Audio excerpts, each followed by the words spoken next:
Hello les amis poissons, aujourd'hui on va prendre un message pour l'équinoxe de printemps, Ostara. On va regarder avec un message d'abord de l'oracle des esprits de la forêt, puis après je tirerai une rune pour vous. Alors c'est parti pour les poissons. Quels sont les messages d'Ostara, s'il vous plaît, pour les poissons?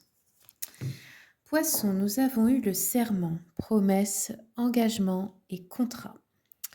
On va regarder donc ce que veut dire cette rune. Je vais vous lire. Hop. Donc, qu'est-ce qu'on nous dit à propos de cette carte, les amis poissons?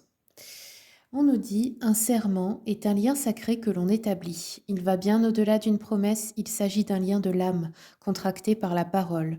De ce fait, la prudence s'impose quand on donne sa parole et il vaut mieux y réfléchir au préalable. Il est impossible de savoir comment quelqu'un interprétera ce que l'on veut dire en lui donnant notre parole. De ce fait, quand cette carte se présente, il y a comme un avertissement sous-jacent. Qu'une personne pourrait se servir de vos propos et les détourner pour bénéficier de votre loyauté pour toujours.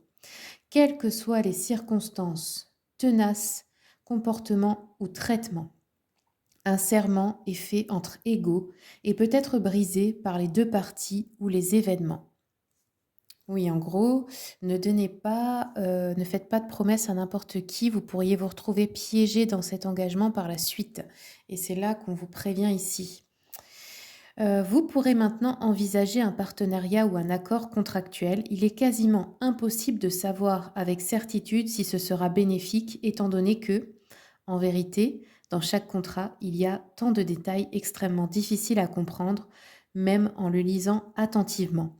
Si c'est le cas, demandez à l'autre partie d'expliquer ce que signifient les clauses que vous ne comprenez pas, et demandez-lui de vous donner des exemples afin de pouvoir mieux cerner le serment sur papier que vous allez signer. Dans certains cas, une poignée de main suffira à sceller votre accord. Quelle qu'en soit la forme, prenez en compte le fardeau qui accompagne ce que vous ressentez après avoir établi ce contrat.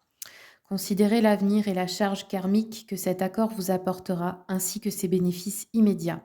Il est vrai qu'en considérant les propos tenus, nous pouvons comprendre du mieux possible ce à quoi nous donnons notre accord. Assurez-vous de le faire dès à présent. Donc attention, les poissons, avec qui vous vous engagez, avec qui vous signez, ou même à qui vous faites des promesses. On va regarder maintenant avec une rune pour vous. Poisson, pour l'équinoxe. Voici la rune. Alors, cette rune, donc, elle symbolise la grêle, le grêlon. Donc, elle est aussi un avertissement parce qu'elle vous dit, comme la grêle, quelque chose peut arriver soudainement dans votre vie, un événement, une personne, et tout dévaster. Bien sûr, après la grêle, eh bien, on peut faire repousser dans la terre, c'est un renouveau, mais là, ce serait plutôt de façon, comment dire, de façon explosive que tout pourrait s'arrêter, un peu comme l'idée de la tour dans le tarot, quelque chose d'inattendu. On vous dit attention dans le professionnel, ne vous embarquez pas dans des projets qui ne tiennent pas debout. Il n'y a pas vraiment une notion de chance là pour cet équinoxe.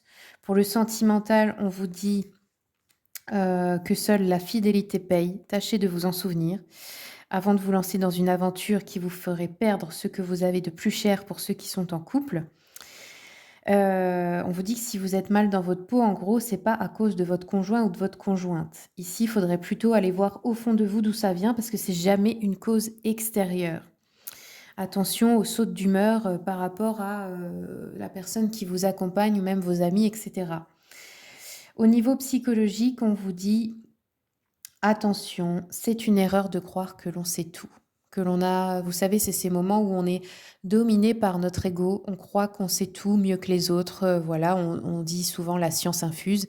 Eh bien non, toute la vie est un apprentissage et ça pourrait vous faire commettre l'erreur de passer à côté de quelque chose que vous avez besoin de voir. Il ne faut pas vous obstiner dans une voie parce que ça pourrait vous fermer des portes, les poissons. Voilà, c'est tout ce que j'ai pour vous les poissons. Merci pour votre écoute et je vous dis à bientôt.